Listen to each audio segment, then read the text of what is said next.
मानस सृष्टि 10 हुआ, इतने में समय लगा।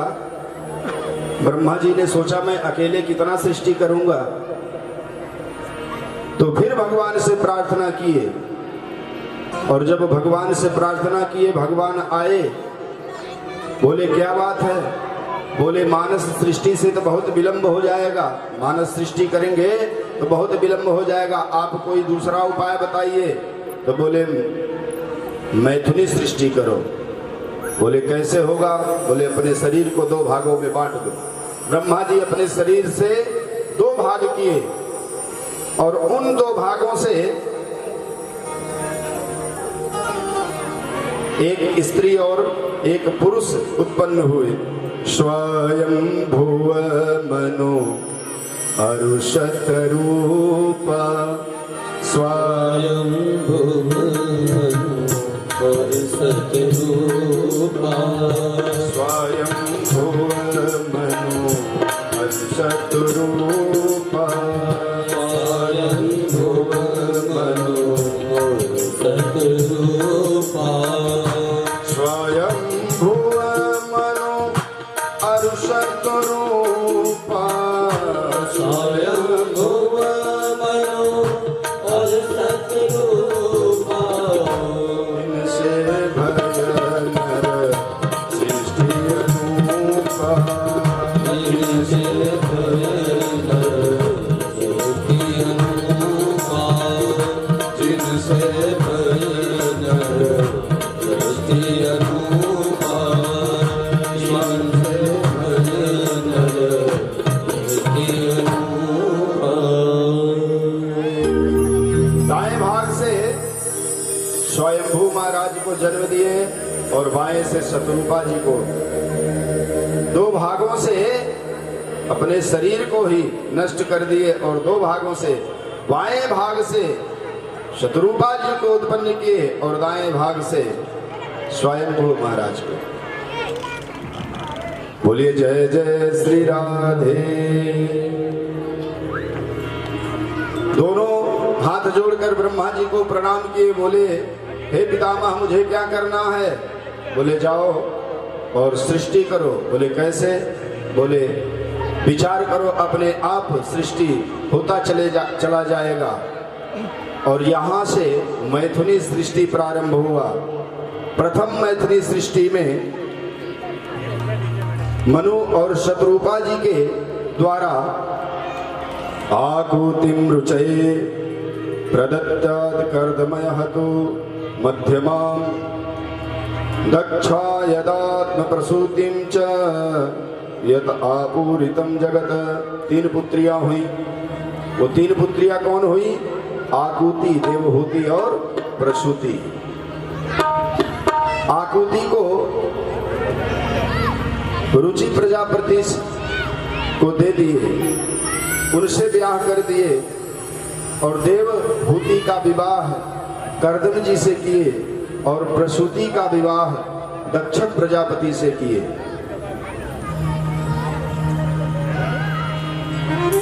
इन्हीं के वंश में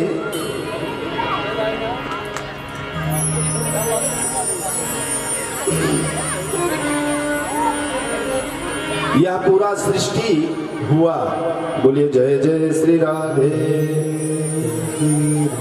स वै स्वयंभुव सम्राट प्रियः पुत्र स्वयंभुवः प्रतिलभ्य प्रिया पत्नीं किं चकार ततो मुने।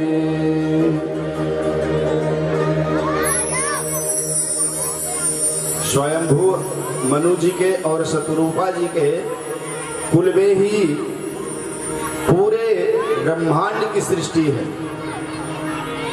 यहीं से मैथुनी सृष्टि प्रारंभ हुआ। सुखदेव जी कहते हैं राजन, जब ये मैथुनी सृष्टि करना प्रारंभ किए तो उस समय पृथ्वी नहीं था, जल ही मग्न था सब। इन्हें लगा अब मैं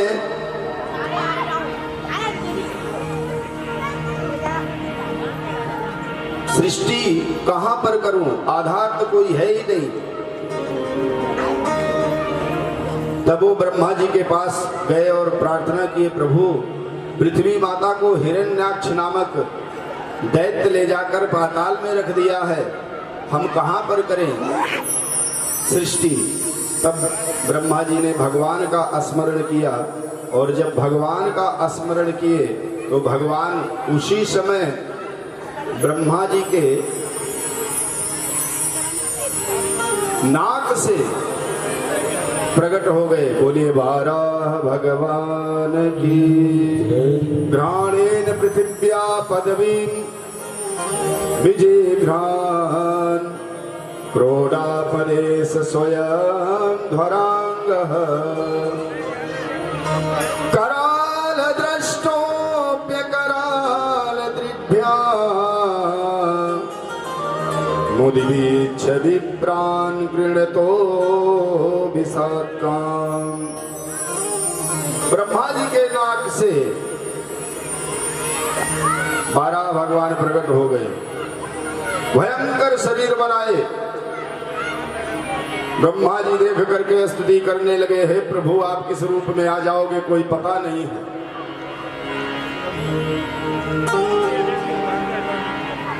धन्य है आप अपने भक्तों का कार्य साधने के लिए आपने आज शूकर का रूप बना लिया है। विकराल स्वरूप विकराल शरीर बनाकर वहां से चल पड़े। नारद जी को लगा मुझे भी कुछ सहायता करना चाहिए भगवान का, पृथ्वी माता को स्थापित करने के लिए, तो भी बीड़ा बजाते हुए गाते हुए चल पड़े। रास्ते में हिरण्याक्ष जिस किसी ऋषि को देखता उनको ललकारता हुआ आता कि तुम मुझसे युद्ध करोगे।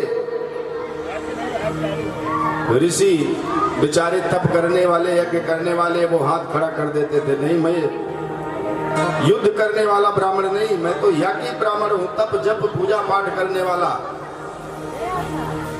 बोले कोई है मेरे से जो युद्ध कर सके, मेरे शरीर की खुजली मिटा सके। इतने में नारद जी पहुंच गए, बोले सुनो मैंने देखा है तुमसे युद्ध करने वाला। बोले कहां है? बोले वो देखो जल में बड़ी तेजी से जा रहा है और वो तुम्हारे शरीर का खुजली अवश्य मिटा देगा। बोलिए जय जय श्री राधे। हिरण्याक्ष को जैसे ही पता लगा, हिरण्याक्ष 12 भगवान की तरफ बढ़ चला और देखा जाकर तो 12 भगवान अपने दांतों पर पृथ्वी माता को लेकर के ऊपर की तरफ आ रहे थे। हिरण्याक्ष ने बोला रुको, ये पृथ्वी मैंने ले आकर छुपाया है, तुम कौन होते हो ऊपर ले जाने वाले? भगवान ने कहा अभी रुकता हूं, पहले स्थापित तो कर लूं। भगवान गए, स्थापित किए पृथ्वी माता को, और इसके बाद द्वंद्व युद्ध शुरू हुआ। इतना भयंकर युद्ध शुरू हुआ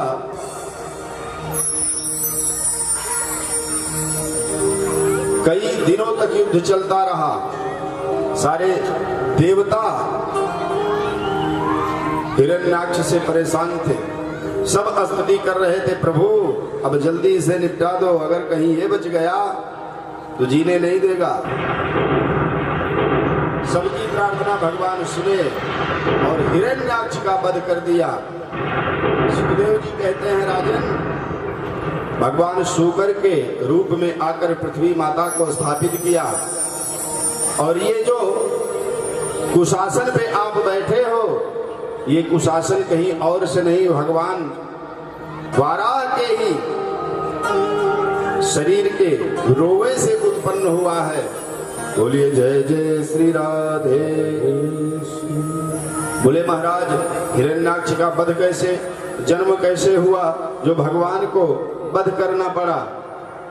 सुखदेव जी ने कहा राजन, एक बार सनकादिक ऋषि भगवान से मिलने वैकुंठ लोग जा रहे थे, उसी समय भगवान के द्वारपाल थे जय और विजय। सनकादिक जैसे ही पहुंचे तो उन्होंने रोक लिया, बोले रुको, मेरे आज्ञा के बिना भगवान से कोई नहीं मिल सकता, वैकुंठ में कोई नहीं जा सकता। सनकादिक ऋषियों को लगा कि भगवान से मिलने के लिए मुझे ये रोक रहा है और ये कह रहा है कि मुझे परमिशन लेनी पड़ेगी, इससे इसे अहंकार हो गया। उन्होंने श्राप दे दिया कि जाओ तुम भगवान के द्वारपाल होगे, जो इतने सरल हैं और उनके द्वारपाल हो, और तुम में सरलता नहीं दिख रही है, तुम में तो अहंकार दिख रहा है, इसलिए जाओ मैं तुम्हें श्राप देता हूं। राक्षस प्रवृत्ति तुम्हारे अंदर आ चुकी है तो तुम 3 जन्म के लिए राक्षस बन जाओ। जब श्राप दे दिए तो पैरों को पकड़कर अनुनय विनय करने लगा। सनकादियों ने कहा कि तुम दोनों क्षमा तो मांग रहे हो, लेकिन जाओ भगवान के हाथों ही तुम्हारा उद्धार होगा। भगवान के पास जब पहुंचे, भगवान को पता था कि हमारे द्वारपालों के हृदय में अहंकार रूपी बीज अंकुरित हो रहा है और इसे नष्ट करना जरूरी है। भगवान जब अपने भक्तों के अंदर अहंकार का बीज अंकुरित होते देखते हैं तो वो स्वयं नष्ट करने का माध्यम बनाकर किसी न किसी को भेज देते हैं। तो आज इनके अहंकार को दूर करने के लिए सनकादिक ऋषियों को भेज दिया। वही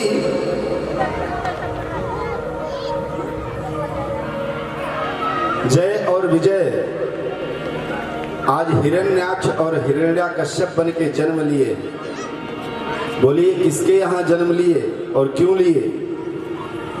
बोलिए दिति के हट के कारण हुआ, जो गोधूली में काम बस अपने काम को रोक नहीं पाई और कश्यप जी से हट कर बैठी, और उस समय भगवान रुद्र के सैनिक विचरण कर रहे थे, भूत पिशाच इत्यादि, और उस बेला में गर्भाधान हो गया। इस कारण इन्हें इनके यहाँ राक्षस बालक जन्म लिए। जब दिति को पता चला तो 100 वर्ष तक उन बालकों को जन्म नहीं दिए। कश्यप जी जब बताए कि हे देवी, तुमने ऐसा जघन्य अपराध कर दिया है कि तुम्हारे गर्भ में जो 2 बालक पल रहे हैं वो कोई साधारण बालक नहीं है, वो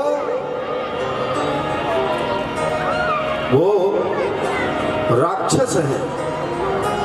मन में बड़ा पश्चाताप हुआ, लेकिन बाद में पश्चाताप जब व्यक्ति करता है, बाद में पश्चाताप करने का कोई फल मिलता है? जब नुकसान हो ही गया, जब धोखा खा ही लिए, फिर सतर्क होते रहो। हाँ, अगली बार गलती नहीं होगा, ये फायदा होता है कि एक बार अगर गलती हो गया, उस पे पश्चाताप हुआ और उस पे हमने सुधार किया, तो अगली बार के लिए हम सतर्क हो जाते हैं। बोलिए जय जय श्री राधे। इन कथाओं को श्रवण कराए। सुखदेव जी कहते हैं, राजन, नाना प्रकार की सृष्टि उत्पन्न हुआ और जब लगा कि अब मैंने एक पुत्री का विवाह कर दिया है, अब दूसरी पुत्री का विवाह करना चाहिए, तो उसके लिए वर देखने लगे। मनु जी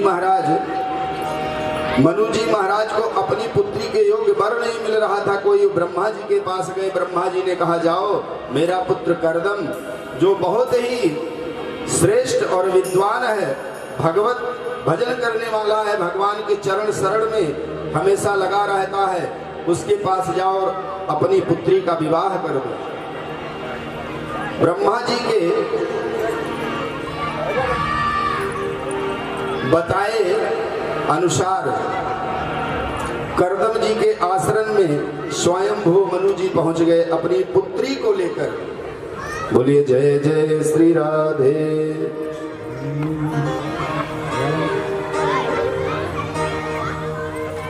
करदम जी देखते ही समझ गए कि ये मेरे विवाह के लिए आए हैं।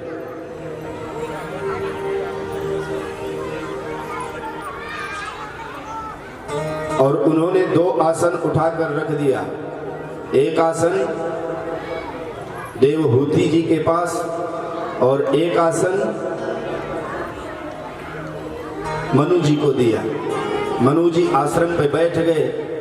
देवहूति जी विचार करने लगे कि ये मेरे पति के द्वारा रखा हुआ आसन है, ये मेरे पति रूप में वरण होने जा रहे हैं और इनके दिए हुए आसन पे यदि मैं बैठती हूं तो इनसे सेवा मैं ले रही हूं, ऐसा मुझसे अपराध हो जाएगा। और यदि मैं नहीं बैठती हूं तो इनका अपमान हो जाएगा।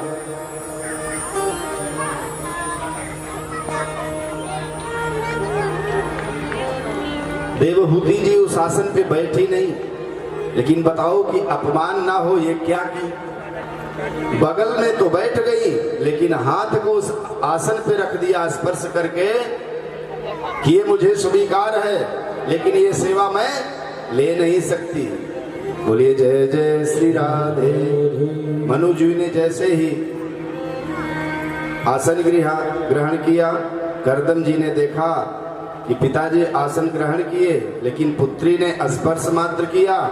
समझ गए कि जितनी सुंदर है उतनी ही ये ज्ञानवान भी। ये ग्रहण करने योग्य है, इनसे पाणी ग्रहण संस्कार हो सकता है, लेकिन थोड़े ही देर में उन्हें फिर विरक्ति आ गई कि नहीं, इन माया जंजालों में नहीं बसना, इनमें नहीं फंसना है। मना कर दिया, कहा नहीं, ये विवाह मुझे स्वीकार नहीं है। बोले क्यों? आपके पिताजी ने हमें भेजा है। बोले मैं माया में बजना नहीं चाहता। अच्छा, माया, विवाह का माया बड़ा अटपटा है, करते तो सब लोग हैं और बड़े धूमधाम से बाजे गाजे के साथ करते हैं ना, लेकिन ये लड्डू ऐसा है जो खाते हो बाद में खाने के बाद पछताते हैं, जो नहीं खाते बेचारे वो पूरे जीवन पछताते रहते हैं।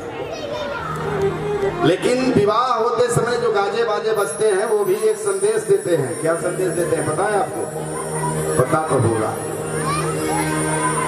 ब्रास बैंड बजता है ना, सबसे पहले शुरू कहाँ से होता है?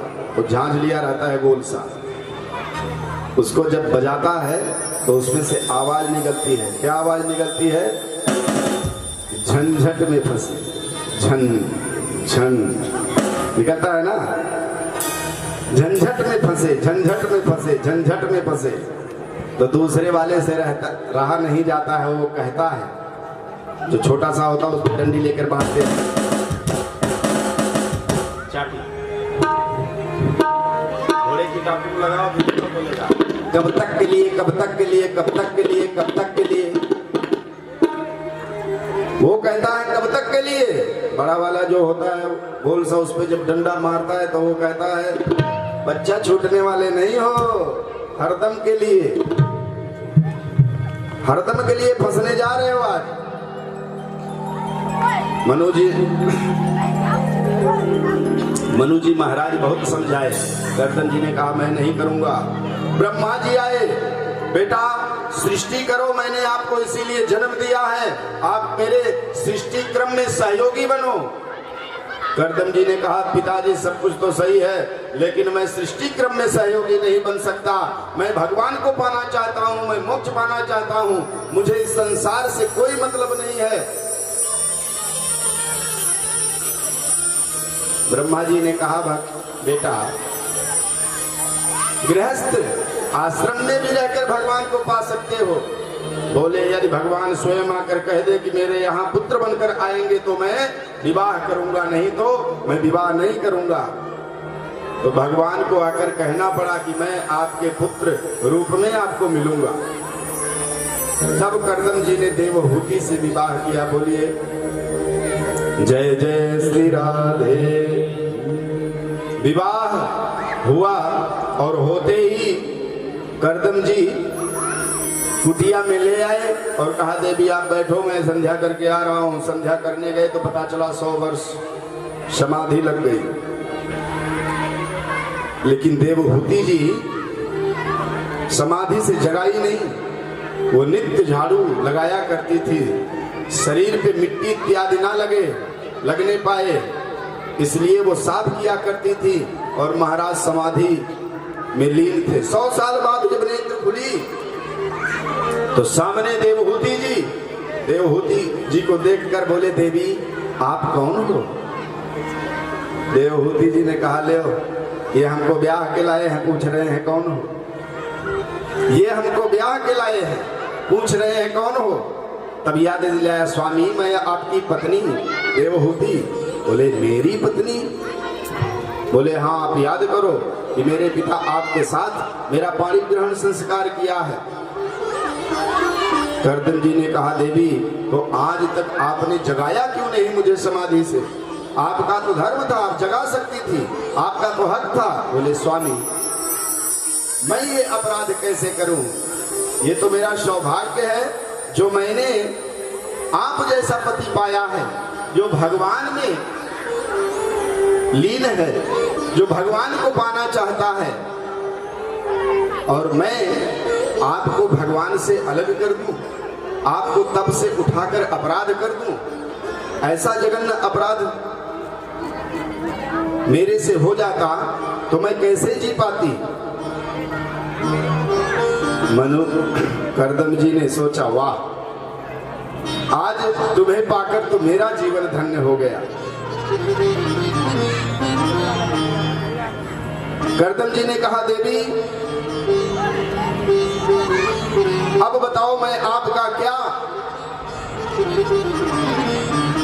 आपके लिए क्या करूं, क्या सहायता कर सकता हूं? बोले बस एक ही आपसे विनती है कि आपने पाणी ग्रहण संस्कार करते समय कहा था कि आप वचन लिए थे संतति उत्पन्न करने की, तो हे स्वामी मुझे एक संतान दे दीजिए। आप तप करने समाधि में बैठ जाते हैं तो एक बेटा रहेगा, कम से कम मैं उसके सहारे तो जीती रहूंगी। कर्दम जी ने कहा देवी खूब याद दिलाया, भगवान स्वयं मेरे यहाँ आने के लिए बोले हैं। देवहूति जी से कहा जाओ स्नान करो सरोवर में और पुनः आओ। जैसे ही देवहूति जी गई स्नान करने, स्नान करके आई तो 16 साल की युवती बन गई। ऐसा सरोवर बनाया अपने तपोबल से कि 16 साल की युवती बन गई। और जब कर्दम जी स्नान करके निकले तो 20 साल के हो गए।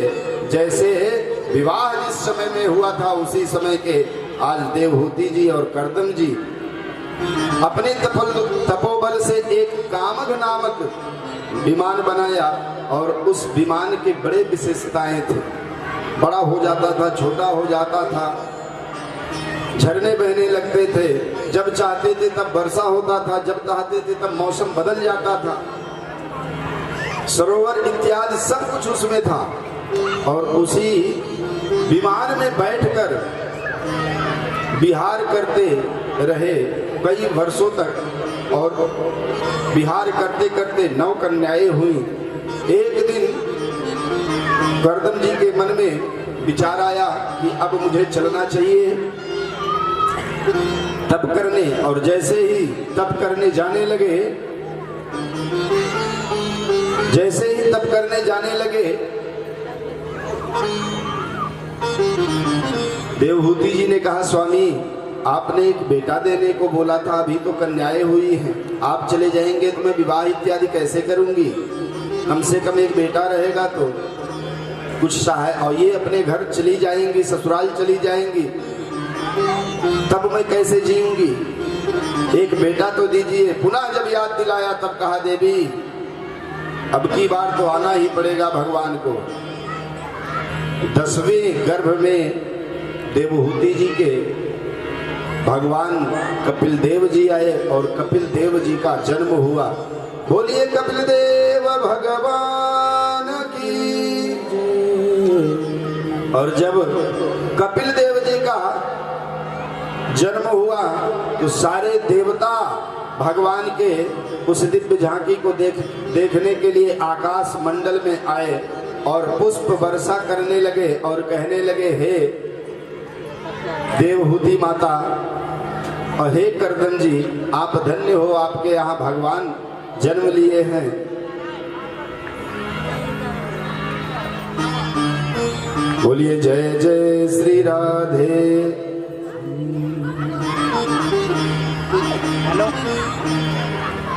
भगवान जब जन्म ले लिए तो भगवान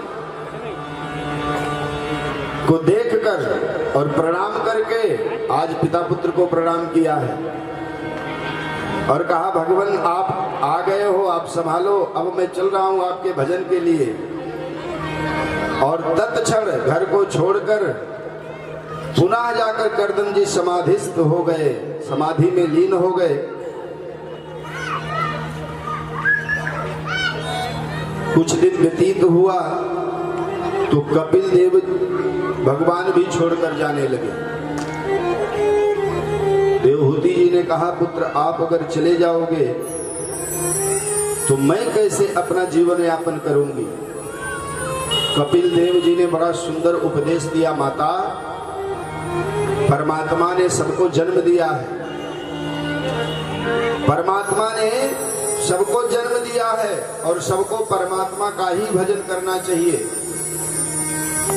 सबसे बढ़िया जीवन जीने का एक उपाय है कि परमात्मा के अपने मन में बसा लो और उन्हीं के चरणार बिंदु में अपने आप को लगा दो। बोलिए जय जय श्री राधे।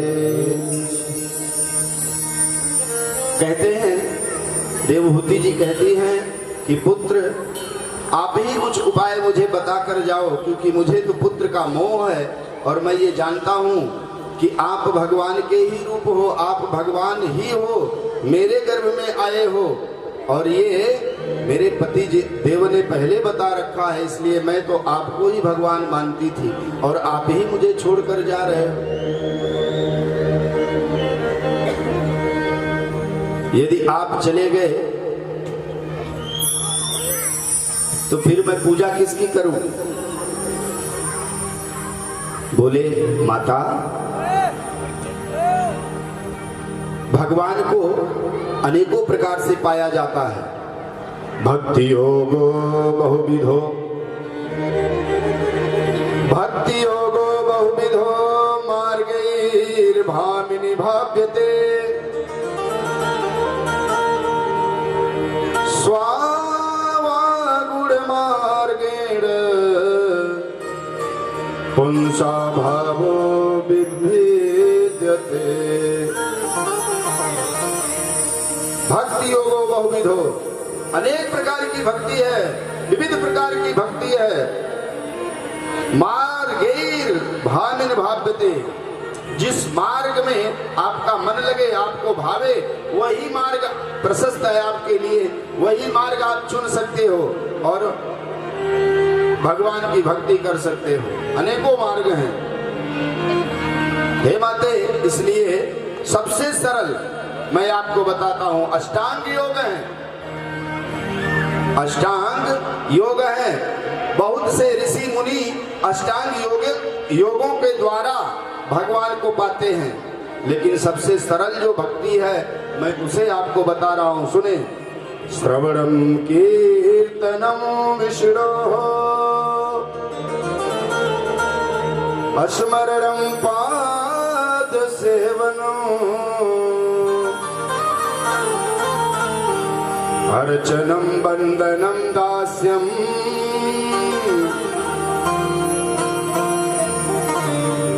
साख्यात्मनिवेदनम्।